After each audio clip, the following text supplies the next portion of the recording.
தலைமை ஆசிரியர் அவர்களுக்கும் என் அன்பு ஆசிரியர்களுக்கும் மாணவ செல்வங்களுக்கும்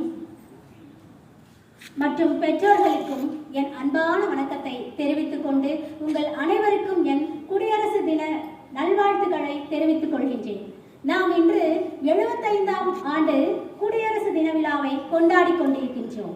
சாதி, மதம், இனம், மொழி கடந்து வேற்றுமையில் ஒற்றுமை கண்டு தலைவர்களின் தியாகம் கலந்து விடுதலை பெற்றது நம் தாய்நாடு. வீரம் போற்றும் பாரத நாடு குடியரசாக மாறிய நன்னாள் இன்று. குடியரசு என்றால் மக்களாட்சி என்னும் பொருளை நாம் அனைவரும் அறிந்ததே. மக்கள் விரும்பிய ஆட்சியாளர்களை தேர்ந்தெடுத்துக் கொள்ளும் முறையே குடியாட்சியாகும். இந்தியா 1947ஆம் ஆண்டு விடுதலை அடைந்த பிறகு நமது நாட்டிற்கான அரசியல் அமைப்பு சட்டத்தை உருவாக்கும் பணியை இந்தியாவின் முதல் பிரதமர் ஜவஹர்லால் நேரு அவர்கள் டாக்டர் அம்பேத்கர் அவர்களிடம் ஒப்படைத்தார். டாக்டர் அம்பேத்கர் தலைமையில் அமைக்கப்பட்ட குழு இந்திய அரசியல் அமைப்பு சட்டம் வரைவை உருவாக்கியது.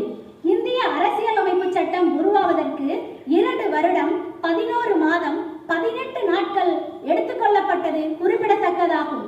இந்திய அரசியல் அமைப்பு சட்டம் செயலாக்கத்திற்கு வந்த நாள்தான் குடியரசு தினமாகும். இந்நன்னாளில் தலைநகர் டெல்லியில் செங்கோட்டையில் குடியரசுத் தலைவர் மூவர்ண கொடியை ஏற்றி இந்திய படை வீரர்களின் மரியாதையை ஏற்றுக்கொள்வார். குடியரசு தினமன்று பள்ளிகள், கல்லூரிகள் மற்றும் அலுவலகங்களில் தேசிய கீதம் பாடப்பட்டு கொடியேற்றி இனிப்புகள் வழங்கி கொண்டாடப்படும். இந்த அற்புத தருணத்தில் அடிமைப்பட்டு போன நம் தாய்நாட்டை தன் இன்னுயிரை துச்சமென எண்ணி போராடி சுதந்திரத்தை பெற்றுத் தந்த தலைவர்களையும் வீரர்களையும் வணங்கி போற்றுவோம். வேற்றுமையில் ஒற்றுமை எனும் நம் தத்துவத்தை மேலும் வலுவாக்குவோம். இந்தியராய் என்றும் இணைவோம். தாய் மீதான பாசம் போன்றதே தாய்நாட்டின் மீதான பாசமும்.